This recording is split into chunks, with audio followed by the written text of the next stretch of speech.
गांव में चलोगे? क्यों? वो गांव वालों का फोन आया था, प्रोटेस्ट कर रहे हैं गांव में।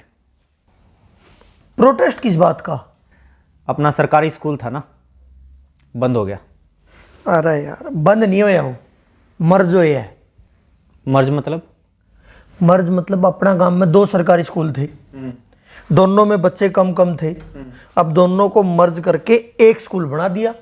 2 स्कूल थे, हाँ। एक स्कूल बना दिया। हाँ, एक स्कूल वो तो बंद ही हुआ है। तो मैं इंग्लिश में बोल रहा हूँ। पूरे हरियाणा में 300 से ज़्यादा स्कूल बंद हो गए हैं। पूरे देश में 50,000 से ज़्यादा स्कूल बंद हो गए हैं। और ये तो शुरुआत है। सरकार तो छाती ठोक के कह रही है कि और स्कूलों को बंद किया जाएगा, टीचर्स की पोस्ट को ख़त्म किया जाएगा। इसलिए गांव वाले अलग अलग गांव में प्रोटेस्ट कर रहे हैं इसके खिलाफ। अरे यार, गांव वाले तो पागल हैं, किसी बात की पूरी जानकारी है नहीं, बस प्रोटेस्ट कर दो शुरू। एक बात बता, जब कोई भी आदमी अपने बच्चों को सरकारी स्कूल में पढ़ाने को तैयार ही नहीं है तो उन स्कूलों का करेंगे क्या? कर दो बंद। एक बात बता, तू अपने बच्चों को सरकारी स्कूल में पढ़ाएगा? मतलब मैं अपने बच्चों को सरकारी बस में नहीं भेजता तो सरकारी बसों को ख़त्म कर दो। मैं अपने बच्चों को ट्रेन में नहीं भेजता तो ट्रेन को ख़त्म कर दो। मैं अपने बच्चों को सरकारी स्कूलों में नहीं भेजता तो सरकारी स्कूलों को ख़त्म कर दो। मेरे तो बच्चे ही नहीं हैं तो सारे देश के बच्चों को ख़त्म कर दो। ये क्या लॉजिक हुआ? अरे तू अपनी छोड़, एक बात बता, सरकारी स्कूलों में जितने टीचर्स हैं क्या वो अपने बच्चों को सरकारी स्कूलों में पढ़ाते हैं? उससे भी बड़ा सवाल यह है कि वो अपने बच्चों को सरकारी स्कूलों में क्यों नहीं पढ़ाते हैं? क्यों नहीं पढ़ाते? क्योंकि सरकारी स्कूलों को पढ़ने लायक नहीं छोड़ा गया है। स्कूलों में टीचर नहीं है। शायद ही कोई ऐसा स्कूल हो जहां पर जितने टीचर्स की जरूरत है उतने टीचर हों। बैठने के लिए ढंग की इमारत नहीं है, कमरे नहीं है। कई स्कूलों की तो छतें गिर जाती हैं जिस वक्त क्लास चल रही होती है। पीने तक का पानी नहीं है, बैठने के लिए बेंच नहीं है। यहां तक कि टॉयलेट तक भी ऐसे होते हैं कि अगर कोई चला जाए तो मरीज बन के वापिस आए। ऐसे स्कूलों में कौन अपने बच्चों को पढ़ाना चाहेगा?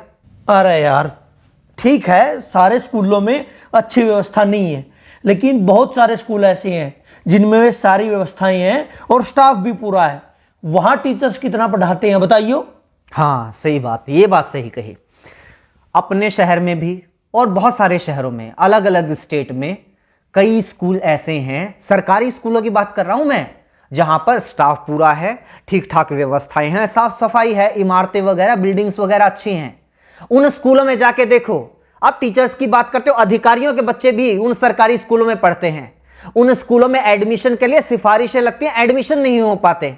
कौन नहीं चाहता अपने बच्चों को सरकारी स्कूलों में पढ़ाना? कोई सरकारी स्कूलों को बनाए तो ऐसा जिसमें लोग अपने बच्चों को पढ़ाना चाहें। तो बना लो।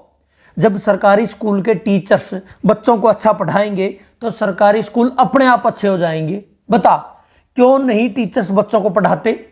मुझे एक बात बता, तू जंगल राज में रह रहा है या एडमिनिस्ट्रेटिव सिस्टम में रह रहा है? मतलब ये जंगल राज में होता है, अपने आप ठीक कर लो, अपने आप हो जाएगा, अपने आप सही हो जाएगा, अपने आप गलत हो जाएगा। शेर की मर्जी, जिसको मर्जी खा जाए, जिसको मर्जी छोड़ दे, उसके मूड के ऊपर है। ये हिरण की कैपेसिटी है, शेर से तेज दौड़ सकता है तो बच जाएगा, नहीं तो उसका शिकार हो जाएगा। ये होता है जंगल राज।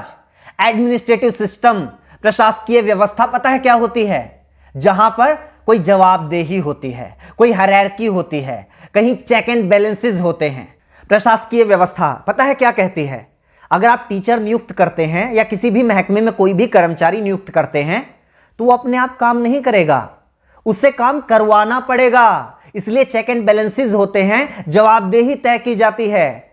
टीचर्स को अगर नियुक्त किया गया है तो वो काम नहीं करेंगे या काम करेंगे, ये देखने के लिए हेडमास्टर या प्रिंसिपल को नियुक्त किया जाता है। और सिस्टम ये मानकर चलता है कि वो प्रिंसिपल भी अपनी मर्जी से काम नहीं करेगा, उसके ऊपर भी बीओ की नियुक्ति होगी और वो भी अपनी मर्जी से काम नहीं करेगा। उसकी जवाबदेही तय करने के लिए डीओ की नियुक्ति होगी। डीओ के ऊपर और अधिकारी होगा, उसके ऊपर और अधिकारी होगा, उसके ऊपर शिक्षा मंत्री होगा और उसके ऊपर मुख्यमंत्री होगा।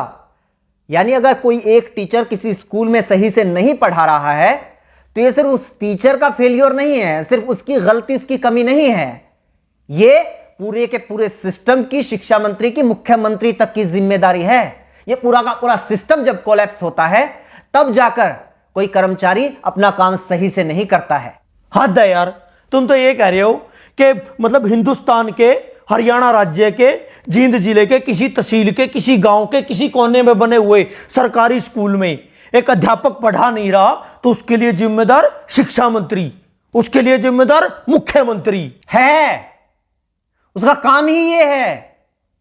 अगर शिक्षा मंत्री को यह नहीं पता है कि उसके टीचर्स ढंग से काम कर रहे हैं या नहीं कर रहे हैं, उनकी क्या जरूरतें हैं, क्यों अपना काम सही से नहीं कर पा रहे हैं, क्यों उसके स्कूलों से बच्चे कम हो रहे हैं, तो किसकी जिम्मेदारी होनी चाहिए? किस बात का शिक्षा मंत्री है वो? अगर वो अपने स्कूलों को सही से नहीं चला पा रहा है तो उसको हटाओ नौकरी से, किसी और को लगाओ। और क्या बात करते हो, सरकारी स्कूलों के टीचर्स अपना काम नहीं करते? यही सरकार होती है ना, यही सरकारी कर्मचारी होते हैं जब इन लोगों की ड्यूटी लगा दी जाती है कि जाके पता करो गांव में कितने लोग खुले में शौच करने के लिए जाते हैं। सुबह 4 बजे 5 बजे उठ के बाहर कौन पोटी करने के लिए जा रहा है, उनकी गिनती यही टीचर्स करते हैं। कभी परिवार पहचान पत्र बनाने में ड्यूटी लगा दी जाती है, कभी कावड़ियों की सेवा में लगा दी जाती है, कभी मेले और मंडियों में ड्यूटी लगा दी जाती है, और उन टीचर से यही सरकार काम लेती है। वो काम तो बड़े अच्छे से कर देते हैं टीचर्स। पता है क्यों? क्योंकि सरकार टीचर से वो काम करवाना चाहती है, शिद्दत से करवाना चाहती है, इसलिए वो काम करवा लेती है। लेकिन यही सरकार नहीं चाहती कि ये टीचर्स स्कूलों में पढ़ाएं।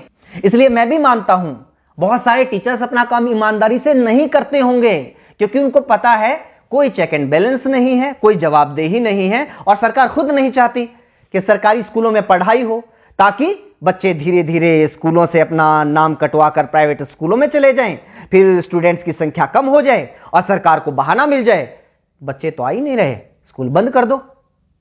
ये ज्ञान देने वाले बहुत मिलेंगे। टीचर्स पढ़ाना शुरू कर दो तो स्कूल अपने आप अच्छे हो जाएंगे। लोग रिश्वत लेना बंद कर दो तो अपने आप करप्शन खत्म हो जाएगा। लोग साफ सफाई रखने लग जाएं तो अपने आप स्वच्छता हो जाएगी। लोग प्रदूषण फैलाना बंद कर दें तो अपने आप पर्यावरण अच्छा हो जाएगा। एडमिनिस्ट्रेटिव सिस्टम में लोग अपने आप नहीं करते, सिस्टम तय करता है कि आपको क्या करना है। देश चला रहे हो, यह सत्संग भवन नहीं चल रहा है यहां पे। चल ठीक है, ये जो पढ़ा रहे हैं या नहीं पढ़ा रहे, सैलरी पता है उनकी कितनी है? 70,000, 80,000। प्राइवेट स्कूलों में भी टीचर हैं 20-20, 25-25 हजार में, इनसे काफी अच्छा पढ़ाते हैं। इनकी सैलरी इतनी क्यों है? अब इस बात को तो क्या जवाब दूं? रुक एक बार, एक लिस्ट में इसी की निकाली थी मैंने। अपने देश में बहुत सारे लोगों को यह लगता है कि टीचर्स की सैलरी बहुत है, लेकिन जो दुनिया के अच्छे अच्छे देश है ना, जहां पर अच्छा एजुकेशन सिस्टम है, लाइफ लिविंग स्टैंडर्ड है, जहां का वीजा लगवाने के लिए दुनिया भर के लोग मरते हैं, उन देशों की बात कर। कनाडा में $1,00,000 सालाना, $1,00,000 सालाना टीचर्स की औसत इनकम है। पता है कितना हुआ? 1,00,000 को 80 से गुणा कर 80 लाख रुपए सालाना। बता महीने की कितनी सैलरी हुई? जर्मनी में 63,000 यूरो, वो भी लगभग 80 रुपए के बराबर है, उसको भी 80 से गुना कर।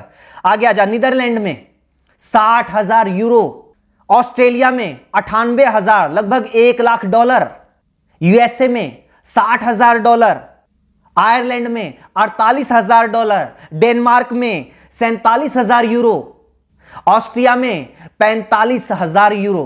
और तुम लोगों को यह लगता है कि हमारे देश में टीचर्स की सैलरी तो पता नहीं बहुत ज्यादा है।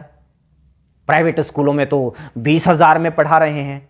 जब सरकारी स्कूल वालों की 20,000 रुपए सैलरी कर दोगे ना, तो फिर 10,000 वाले आएंगे, वो कहेंगे कि हम 10,000 में पढ़ाने के लिए तैयार हैं। और जब 10,000 सैलरी कर दोगे तो 5,000 वाले आएंगे, और जब 5,000 कर दोगे तो 500 रुपए वाले आएंगे कि हम 500 रुपए में पढ़ाने के लिए तैयार हैं। और जब 500 कर दोगे तो वो लोग भी आएंगे कि जी बस 2 टाइम की रोटी दे देना, हम तो उसी में पढ़ा लेंगे। और जब वो भी कर दोगे तो वो भी आएंगे कि रोटी की भी जरूरत नहीं है, सिर छुपाने के लिए बस छत दे देना तो हम पढ़ा लेंगे। कितना नीचे जाओगे? बनना तो अमेरिका कनाडा है, लेकिन नीतियां तुम्हें सोमालिया जैसी चाहिए।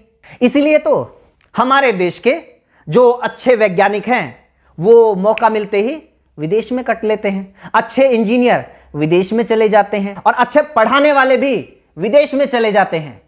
दुनिया का ढंग का ऐसा कोई विकसित देश उठाकर देख लो, वहां पर शिक्षा मुफ्त होगी या फिर बहुत थोड़ा बहुत खर्च करके कोई भी अपने बच्चों को अच्छी शिक्षा दे सकता है। स्वास्थ्य सेवाएं मुफ्त होंगी या फिर थोड़े बहुत खर्चे पर कोई भी अपना इलाज करवा सकता है। हाँ, ये आई बात। मुफ्त स्वास्थ्य सेवाएं, मुफ्त शिक्षा, मुफ्त ट्रांसपोर्ट, मुफ्त। ये जो मुफ्त की रेवड़ियों वाला सिस्टम है ना, यही गलत है। क्यों दे भाई मुफ्त? एक तो ये बात गलती से मुझसे ही निकल गई, फ्री।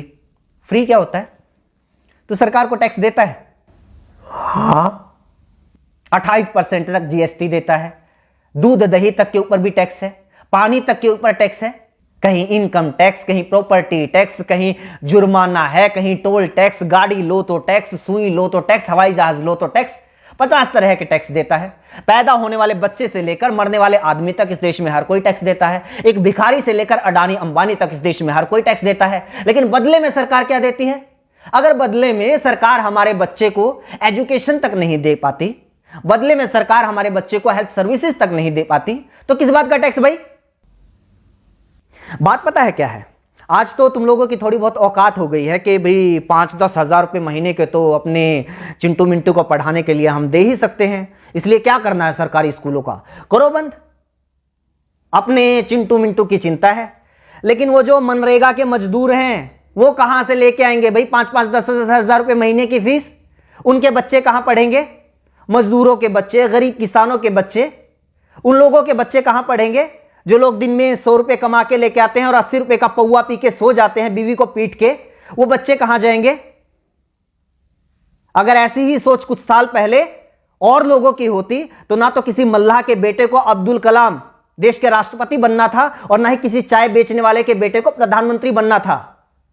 जाके पढ़ लो इन लोगों का इतिहास, जीवनियां। कौन से सेंट जोसेफ कॉन्वेंट स्कूल में पढ़े थे, इन्हीं सरकारी स्कूलों में पढ़ के इतने बड़े लोग बने हैं ये।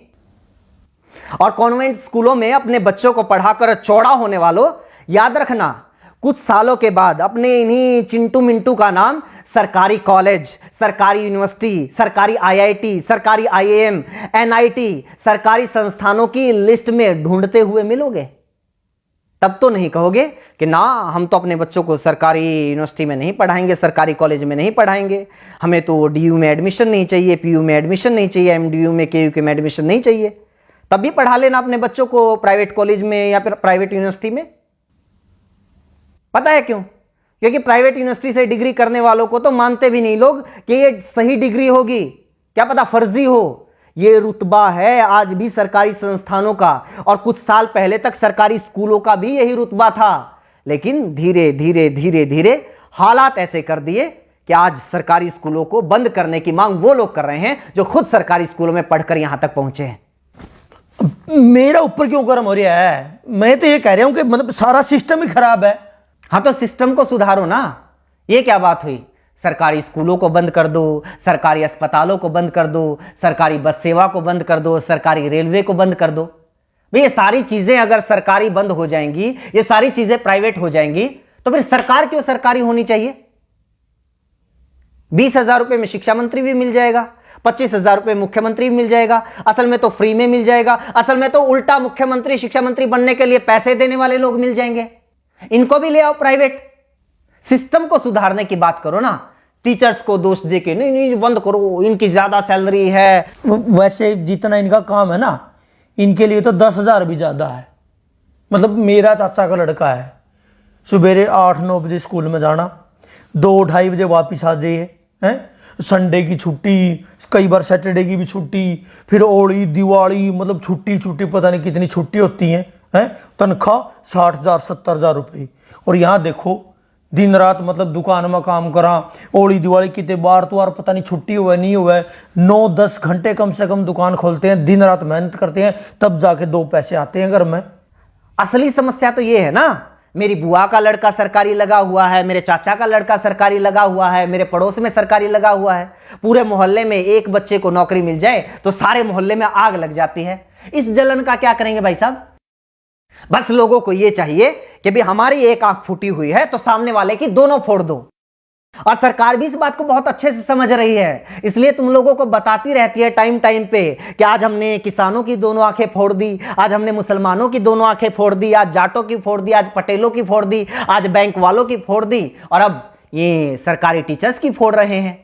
तुम लोग खुश? लेकिन नागरिक तो उस दिन बनोगे ना, व्यवस्था तो उस दिन सुधरेगी ना, देश तो उस दिन आगे बढ़ेगा ना, जब खड़े होके कहोगे कि जी सामने वाले की जो दोनों आंखें हैं वो सलामत रहनी चाहिए और मेरी एक आंख फूटी हुई है उसका इलाज करवाओ। तब पता चलेगा सरकार क्या करती है।